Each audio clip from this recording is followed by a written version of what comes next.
নির্বাচনের 3 দিন আগে বড় চমক। আসসালামু আলাইকুম প্রিয় দর্শক, অনেক পুরনো একটা আমার নিজস্ব জীবনের একটা ব্যক্তিগত একটা ঘটনা দিয়ে বরং শুরু করি। এটা আমার নিজের ঘটনা না, আমি সে সময় যে জায়গায় চাকরি করতাম সেই অফিসের নিউজ সংক্রান্ত একটা ঘটনা। এটা 2001 সালের শুরুর দিকের কথা বলছি। আওয়ামী লীগের শেষ সময়, আওয়ামী লীগ সরকার তখন ছিল ক্ষমতায়, শেষ সময় 2001-এর অক্টোবরের দিকে নির্বাচন হবে। এ সময় আমরা দেখলাম যে আওয়ামী লীগের সেই সরকারের বিভিন্ন কর্মকর্তা, মন্ত্রী, এমপি, এরা নানা ধরনের চুক্তি, নানা ধরনের কর্মকাণ্ড, নানা ধরনের অর্থনৈতিক আপনার প্রজেক্ট নিয়ে খুব দৌড়াদৌড়ি করছে। সে সময় আমি তখন চাকরি করতাম দৈনিক জনকণ্ঠে সে সময় উপদেষ্টা সম্পাদক ছিলেন মিস্টার তোয়াব খান। তো তিনি বললেন যে আমরা যখন এরকম অনেক খবর আনা শুরু করলাম রিপোর্টার হিসেবে, উনি বলেন যে এগুলোকে আমরা একটা সিরিজ আকারে চালু করি। সেই সিরিজের উনি নাম দিলেন শেষ সময়ে যা পাই, এবং এই নামে ওই সিরিজটা চালু হলো। মানে শেষ সময়ে যে যতটুকু পারছে লুটপাট করে নিচ্ছে, এই হলো সেই সিরিজটার শিরোনাম এবং মোদ্দা কথা। এবং নানা ঘটনা সেখানে কিন্তু আমরা সিরিজ আকারে বিভিন্ন রিপোর্টার নিয়ে আসতাম এবং সেগুলো আমরা প্রচার করতাম। আমি 2001 সালের কথা বলছি, আর এটা 2026 সাল। 25 বছর পরে এসে আমি ঠিক সেই একই জিনিস যেন দেখতে পাচ্ছি। একটা সরকার এসেছিল আমাদের এখানে, অন্তর্বর্তীকালীন সরকার। এ ধরনের সরকার আর কখনো আসেনি। এর আগে 1991 সালে আমরা একটা অস্থায়ী সরকার দেখেছি, নির্দলীয় সরকার দেখেছিলাম বিচারপতি শাহাবুদ্দিন আহমেদের নেতৃত্বে। তারপরে বিচারপতি হাবিবুর রহমানের নেতৃত্বে একটা অন্তর্বর্তীকালীন সরকার দেখেছিলাম। তারপরে বিচারপতি লতিফুর রহমানের নেতৃত্বে আরেকটা অন্তর্বর্তীকালীন সরকার দেখেছিলাম। এরপর ফখরুদ্দিন আহমেদের নেতৃত্বে আরেকটা অন্তর্বর্তীকালীন সরকার দেখেছিলাম। কোনো সরকার নির্বাচনে নিজেরা অংশ নিত না, কিন্তু রাজনৈতিক দলগুলো যারা নির্বাচনে অংশ নিত তাদের নির্বাচনটা সুষ্ঠুভাবে সম্পন্ন করার জন্য যাবতীয় কাজ করত। তাদের চরিত্রটা ছিল এমন যে তারা একটা নির্বাচন অনুষ্ঠান করবে 3 মাসের মধ্যে অথবা নির্দিষ্ট একটা সময়ের মধ্যে। যদিও ফখরুদ্দিন আহমেদের সরকারটা বেশ লম্বা সময় ছিল, আগেগুলো সব 3 মাসই ছিল। 3 মাসের মধ্যে তারা একটা সুষ্ঠু নির্বাচন করত, এবং এই নির্বাচন করার জন্য তারা একটা ছোট মন্ত্রিসভা গঠন করত, উপদেষ্টা মণ্ডলী। তারা কেবল রুটিন ওয়ার্কগুলি করত, আর কোনো বড় কাজ করতো না, কোনো নীতি নির্ধারণী কাজ তারা করতেন না, কোনো রুটিন কাজগুলো করতেন এবং নির্বাচনটা শেষ করে তারা চলে যেতেন। এই যে আজকে ডক্টর মোহাম্মদ ইউনূস, উনিও এরকম একটা অন্তর্বর্তীকালীন সরকার, একটা তত্ত্বাবধায়ক সরকারের উপদেষ্টা ছিলেন কিন্তু এক সময়, এবং তখন তিনিও ওরকম কেবল রুটিন কাজগুলি করেছেন, অন্য কোনো কাজ ওনাকে করতে হয় না অথবা উনি করার প্রয়োজন বোধ করেন নাই। কিন্তু এবার আমরা একটা অদ্ভুত টাইপের অন্তর্বর্তীকালীন সরকার পেলাম। তারা নিজেরাই দাবি করলেন তারা অনেক কাজ করবেন, তারা রাষ্ট্রীয় কাঠামোর সংস্কার করবেন, জুলাই হত্যার বিচার করবেন এবং জাতীয় নির্বাচন করবেন। ঠিক আছে, আমি ধরে নিলাম এগুলোই তাদের অগ্রাধিকার।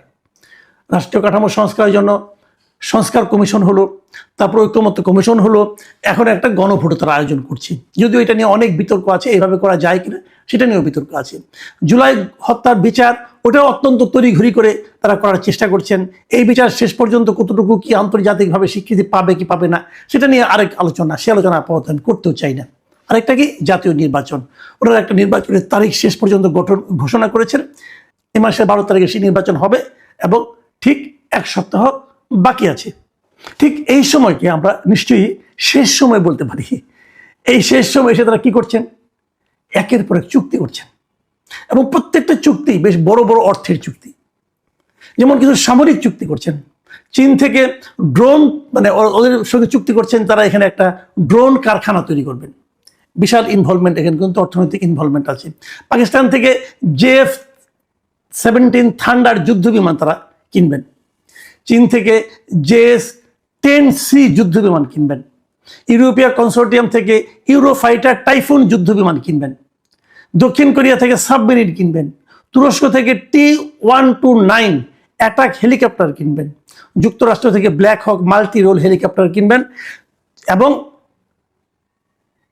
650 কোটি টাকায় যুদ্ধজাহাজ, যে খালিদ বিন ওয়ালিদ যেটা আছে, তার সক্ষমতা বাড়ানোর কাজ করবেন। মানে আর্মি, নেভি এবং এয়ারফোর্স, এই সবগুলির জন্য বিপুল অঙ্কের কেনাকাটা করছেন। একটা কথা মাথায় রাখবেন, এই যে সামরিক কেনাকাটা আছে না, এগুলো কোনো অডিট হয় না, এগুলো নিয়ে কেউ কোনো প্রশ্নও করতে পারে না। 5 টাকার জিনিস আপনি কি 5 লাখ টাকায় কিনেছেন, নাকি 5 টাকার জিনিস 6 টাকায় কিনেছেন, নাকি 5 টাকার জিনিস বার্গেন করে 4 টাকায় কিনেছেন, এটা নিয়েও কোনো আলোচনা হয় না, কখনোই হয়নি, আগামীতেও হবে না। সামরিক কেনাকাটা এরকমভাবেই হয়। এই কেনাকাটাগুলি খুব গুরুত্বের সঙ্গে করছেন। কে করছেন? এর সঙ্গে মূলত লোককে, অবশ্যই সেই বাহিনীগুলি তো আছেই, তার সঙ্গে এগুলো আমাদের যিনি নিরাপত্তা উপদেষ্টা আছেন মিস্টার খলিলুর রহমান, তিনি হলো এই কাজগুলোর মধ্যমণি অবস্থায় আছেন, কেনাকাটা করছেন। এই শেষ সময়ে উনি কেন কিনছেন এগুলো? এই যে শেষ সময় উনি কিনছেন, এটা পরবর্তী যে সরকার আসবে তারা কি এটা মানবে? তারা কি এটা কন্টিনিউ করবে? মানে উনি চুক্তি করে যাচ্ছেন আর কি, এটা নিয়ে কিন্তু প্রশ্ন আছে। হয়তো উনি বলবেন আমি চুক্তি করলাম, আমি আমার কমিশন পেয়ে গেলাম, চলে গেলাম, শেষ, আলোচনা শেষ, আগামীতে যে আসবে সে বুঝবে। এগুলি কি এভাবে হবে? দেখুন, এই বিষয়টা নিয়ে খলিল সাহেবকে জিজ্ঞাসা করা হয়েছিল। আজকে উনি পররাষ্ট্র মন্ত্রণালয়ে গিয়েছিলেন, ওখান থেকে যখন বের হন তখন সাংবাদিকরা ওনাকে জিজ্ঞাসা করেছিলেন যে সরকারের শেষ মুহূর্তে এই যে প্রতিরক্ষা চুক্তিগুলি করছেন এটা কেন? উনি কি বলেছেন জানেন? উনি বলেছেন এটা চলমান প্রক্রিয়া, মানে এটা অনেকদিন ধরে চলছিল, এই প্রক্রিয়ার মধ্যে চলছে, এটা কোনো সমস্যা নেই। সাংবাদিকের তাকে পাল্টা প্রশ্ন করেছিল, যদি আগামী সরকার যারা আসবেন তারা যদি এই চুক্তিগুলিকে বাতিল করে দেয়, চুক্তিগুলিকে তারা যদি কন্টিনিউ না করেন তাহলে কি হবে? উনি কি বললেন? উনি কিন্তু কোনো জবাব দেননি, উনি প্রশ্নটা এড়িয়ে গেছেন এভাবে, যেটা অনুমান নির্ভর প্রশ্ন হতে পারে। অনুমান নির্ভর প্রশ্ন, অনুমান নির্ভর প্রশ্ন মানে কি? সেখানে একটা সম্ভাবনা আছে, আপনি সেই সম্ভাবনাটার জবাব দেন। উনি কোনো জবাব দেননি, কারণ আসলে ওনার কাছে কোনো গ্রহণযোগ্য জবাব নেই। কেবল এই অন্তর্বর্তীকালীন সরকারই না, রেগুলার গভর্নমেন্ট যখন সারা দুনিয়াতে যখন একটা রেগুলার গভর্নমেন্ট হয়, যখন তারা নির্বাচনের ডেট ঘোষণা করে, যখন তারা শিডিউল মানে নির্বাচনী প্রক্রিয়া শুরু করে, তখন সাধারণত ওই যে গভর্নমেন্টে বিদায় নিবে সেই গভর্নমেন্টে কোনো ধরনের বড় চুক্তিতে যায় না, আন্তর্জাতিক চুক্তিতে তো যায়ই না। আর এটাকে রেগুলার গভর্নমেন্টও না, জনগণের ম্যান্ডেট বিহীন একটা গভর্নমেন্ট, তারা এখনই এরকম হাজার হাজার কোটি টাকার চুক্তি করা শুরু করেছেন। কেবল এটাই না, আপনারা দেখেছেন এই 1.5 বছরের সরকার, যে সরকারের বয়স আয়ু মাত্র 1.5 বছর, তারা 32 বছর, 30 বছর, 20 বছর মেয়াদি বন্দরকে দিয়ে দিচ্ছেন, বন্দর চুক্তি করছেন। সেই চুক্তি যদি আলটিমেটলি ফেল হয়, সেই চুক্তি যদি আমাদের জন্য ক্ষতিকর হয়, সেই চুক্তি যদি আমাদের জন্য অর্থনৈতিকভাবে বিশাল ক্ষতির কারণ হয়, আপনি কাকে ধরবেন? এই সবগুলো লোক তো বিদেশ চলে যাবে, এত সব বিদেশি লোক, বিদেশ থেকে ডক্টর ইউনূস তাদের আমদানি করে নিয়ে আসছেন। যদিও খলিলুর রহমান সাহেব বলেছেন, দাবি করেছেন উনি নাকি আমেরিকার নাগরিক না। যদি নাগরিক না হন, আসলে এরা নাগরিক হওয়া না হওয়া কিন্তু বড় ব্যাপার না, বড় ব্যাপার হলো উনি আমেরিকায় যে বৈধভাবে থাকতে পারবেন কিনা। উনি যদি না থাকতে পারেন তাহলে গত 2 দশকের বেশি সময় উনি আমেরিকায় ছিলেন কিভাবে? উনি যদি টোটালি আমেরিকা থেকে থাকার ওনার কোনো উপযুক্ততা না থাকে তাহলে কিভাবে ছিলেন ভাই?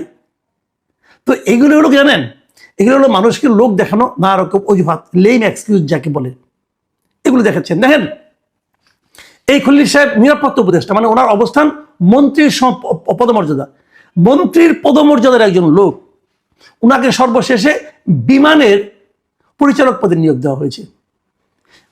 মানে বেসরকারি যে এভিয়েশন, সিভিল এভিয়েশন যে আছে, মিনিস্ট্রি আছে, সেই মিনিস্ট্রির একটা অঙ্গ প্রতিষ্ঠান হচ্ছে বাংলাদেশ বিমান, এবং সেই বিমানের যে পরিচালনা বোর্ড আছে সেই বোর্ডের উনি হয়েছেন মেম্বার, অথচ উনি একজন মন্ত্রী।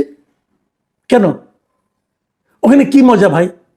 মজা হলো বিমান কিনতে হবে, বিমান কেনা নানা রকম প্রক্রিয়া এখন চলছে, এবং সেই প্রক্রিয়াগুলির সঙ্গে ওনার থাকা লাগবে। মানে মানুষের তো নির্লজ্জতার একটা সীমা আছে না, চক্ষুলজ্জা বলতে একটা বিষয় আছে, আমরা বুঝি না আমাদের এনারা কি করেন। ওনাকে এই প্রশ্নটাও করা হয়েছিল যে আপনি এই একজন নিরাপত্তা উপদেষ্টা হয়ে বিমানের পরিচালনা পর্ষদে কেন যুক্ত হলেন? এটা কি পৃথিবীর অন্য কোনো দেশে এরকম আছে? উনি জবাব দিলেন কি জানেন? শুনেন, ওনার জবাব হলো দুনিয়ার সব দেশে বিমান নাই। মানে এই জবাবটা আমার কাছে অসাধারণ লেগেছে।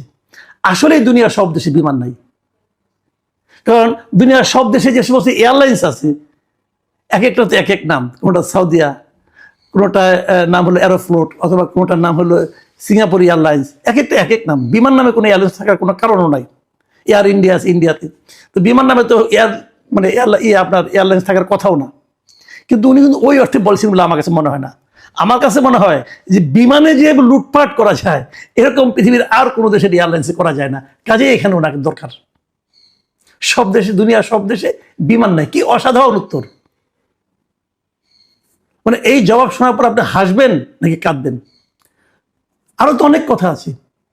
দুনিয়ার কোনো সব দেশে খলিলুর রহমান নাই, দুনিয়ার সব দেশে ডক্টর ইউনুস নাই, দুনিয়ার সব দেশে আপনার শেখ বশিরউদ্দিন নাই, নাই তো, ওনারাই তো এগুলো করেন। মানে কি বল, কার যে কোথায় লাইন বোঝা বড় কঠিন। কারণ বিমানে পরিচালনা পরিষদে আবার নির্বাচন কমিশনের যে সচিব আছেন ওনাকেও নেওয়া হয়েছে। এই ভদ্রলোক নির্বাচন কমিশনের সচিব, এই মুহূর্তে নির্বাচনটা হচ্ছে সবচেয়ে বড় কাজ, ওইখান থেকে এনে তাকে আবার এটার পরিচালনা পরিষদের মেম্বার করতে হবে কেন? খুঁজে দেখেন, সব রসুনের একটা তো গোড়া থাকে, গোড়াটা খোঁজা কিন্তু খুব একটা কঠিন না। তো এভাবে দেশ চলছে। এভাবে যাওয়ার আগে শেষ সময়ে কতটুকু পাওয়া যায় তার একটা প্রতিযোগিতা চলছে। আমরা জানি না আগামী সরকার এগুলোকে কিভাবে বিচার করবেন, তবে আমি আশা করব আগামী সরকার যেন এগুলো সিরিয়াসলি নেন। এবং সেই সঙ্গে এটাও আশা করব, ঢাকা উত্তর সিটি কর্পোরেশনের মেয়রের ক্ষেত্রে যা হয়েছে, উনি কিন্তু মেয়র, ওনাকে নিয়োগ দেওয়ার জন্য ওই সময়ের যে লোকাল গভর্নমেন্ট মন্ত্রী উপদেষ্টা ছিলেন আসিফ মাহমুদ সজীব নিজে চিঠি লিখেছেন যে ওনাকে আমি চিনি, উনি খুব ভালো, সার্টিফিকেট, ওনাকে মেয়র নিযুক্ত করা হোক। ওনাকে মেয়র নিযুক্ত করা হয়েছে এবং উনি এত দুর্নীতি করেছেন, দুদক এখন ওনাকে বলেছে যে তুমি দেশ ত্যাগ করতে পারবা না। আমি মনে করি এই যারা উপদেষ্টা পদমর্যাদা আছে, যত লোক আছে উপদেষ্টা, এই সবারই দেশ ত্যাগ করার একটা নিষেধাজ্ঞা আসা উচিত। প্রিয় দর্শক, এখন এই পর্যন্তই। এই মুহূর্তে আপনাদের সামনে কথা বলতে এসে নির্বাচনের 3 দিন আগে বড় চমক, ট্রাম্পের সাথে বাংলাদেশের শুল্ক চুক্তি, আড়ালে কি সেন্ট মার্টিন? দর্শক, বাংলাদেশের রাজনীতি এবং অর্থনীতিতে এক বড় ধরনের মোড় ঘুরতে চলেছে। আগামী 12 ফেব্রুয়ারি বাংলাদেশের সাধারণ নির্বাচন, আর ঠিক তার 3 দিন আগে অর্থাৎ 9 ফেব্রুয়ারি ওয়াশিংটনে ডোনাল্ড ট্রাম্প প্রশাসনের সাথে একটি বড় শুল্ক চুক্তি বা ট্যারিফ এগ্রিমেন্ট সই করতে যাচ্ছে বাংলাদেশের অন্তর্বর্তী সরকার। কিন্তু এই চুক্তির আড়ালে কি লুকানো আছে কোনো ভূ রাজনৈতিক সমীকরণ? কেন হঠাৎ নির্বাচনের আগে এই চুক্তি? আমরা পর্যবেক্ষণ করছি, আমরা দেখছি, আর দেখা থেকেই আমাদের প্রশ্ন করা, এবং আমরা প্রশ্ন করতে চাইছি যে ডক্টর ইউনূসের সরকার আজকে প্রায় 1.5 বছর যাবৎ বাংলাদেশের রাষ্ট্র ক্ষমতায় আছে, এবং এটি যে একটা আতাত বিভিন্ন মহল থেকে, এমনকি বিগত যে সরকারটি ছিল সেই সরকার থেকে, বিভিন্ন জায়গা থেকে সমালোচনা আছে যে ডক্টর ইউনূস হচ্ছে একটি আতাতের সরকার, এবং এই আতাতের মূল কেন্দ্র বা মূল জায়গা হচ্ছে সেন্ট মার্টিন। আমার প্রশ্ন, ডক্টর ইউনূস চলে যাচ্ছেন, কিন্তু চলে যাবার আগে 3 দিন আগে, ভোটের 3 দিন আগে, ভোটের 5 দিনের মধ্যে ডক্টর ইউনূস চলে যাবেন, কিন্তু তার সরকারের কেন একটি বিদেশি রাষ্ট্রের সাথে চুক্তি করতে হবে? এই চুক্তির নেপথ্যে কি এই যে 1.5 বছর যাবৎ যে শাসন করলেন, সেই শাসনের কি চূড়ান্ত পেরেকটা গেঁথে যাওয়া? সেই থেকে কি ডক্টর ইউনূসের প্রশাসনের পক্ষ থেকে ভোটের 3 দিন আগে মার্কিন মুল্লুকে গিয়ে বাণিজ্য চুক্তি করতে হচ্ছে? আর কটা দিন পর একটি নির্বাচিত সরকার এসে কি এই বাণিজ্য চুক্তিটি করতে পারতো না? এই যে চুক্তি সই অনুষ্ঠানটি, এই অনুষ্ঠানটিতে নেতৃত্ব দেওয়ার কথা ছিল বাণিজ্য উপদেষ্টা শেখ বশিরউদ্দিনের।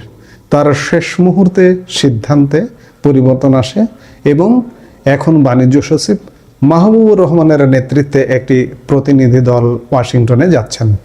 গত বছর আগস্টে বাংলাদেশের ওপর ট্রাম্প প্রশাসন 20% পাল্টা শুল্ক আরোপের সিদ্ধান্ত নিয়েছিল। সেই সময় থেকে আলোচনা শুরু। 9 ফেব্রুয়ারি এই সমঝোতাটি আনুষ্ঠানিকভাবে চুক্তির রূপ পেতে যাচ্ছে। প্রশ্ন হলো, বাংলাদেশের অর্থনীতির জন্য এটি কি শুধু স্বস্তি, নাকি এর পেছনে অন্য কোনো বড় শর্তের বেড়াজালে আবদ্ধ হতে যাচ্ছে বাংলাদেশ? এবার আসি যে সবচেয়ে বিতর্কিত এবং গুরুত্বপূর্ণ আলোচনায়। অনেক বিশেষজ্ঞ মনে করছেন এই শুল্ক চুক্তি আসলে একটি কৌশলী চাল। মার্কিন প্রেসিডেন্ট ডোনাল্ড ট্রাম্পের নজর বহুদিন ধরেই বাংলাদেশের একমাত্র প্রবাল দ্বীপ সেন্ট মার্টিনের ওপর। কেন এই দ্বীপটি এত গুরুত্বপূর্ণ? প্রথমত, এটি কৌশলগতভাবে এমন এক জায়গায় অবস্থিত যেখান থেকে পুরো দক্ষিণ এশিয়া এবং বিশেষ করে ভারত ও বঙ্গোপসাগরের ওপর কড়া নজরদারি চালানো সম্ভব। আমেরিকা সেন্ট মার্টিনে একটি সামরিক ঘাঁটি নির্মাণ করতে চায় বলে দীর্ঘদিন ধরে গুঞ্জন রয়েছে। আওয়ামী লীগ নেতারা, এমনকি আওয়ামী লীগ প্রধান শেখ হাসিনা নিজেও তার ক্ষমতাচ্যুতির পেছনে এই সেন্ট মার্টিন দ্বীপ না দেওয়ার বিষয়টিকে দায়ী করেছিলেন বহুবার। এখন নির্বাচনের আগ মুহূর্তে এই শুল্ক চুক্তি কি সেই সেন্ট মার্টিন দখলের প্রথম ধাপ? এই চুক্তির বিনিময়ে কি আমেরিকা সেন্ট মার্টিনে নিজেদের প্রভাব বিস্তার করতে চাইছে? যদি সেন্ট মার্টিন মার্কিন সামরিক উপস্থিতি তৈরি হয়, তবে সেটি ভারতের জন্য বড় উদ্বেগের কারণ হয়ে দাঁড়াবে। দিল্লির জন্য এটি হবে একেবারে ঘরের পাশে মার্কিনীদের ওয়াচ টাওয়ার।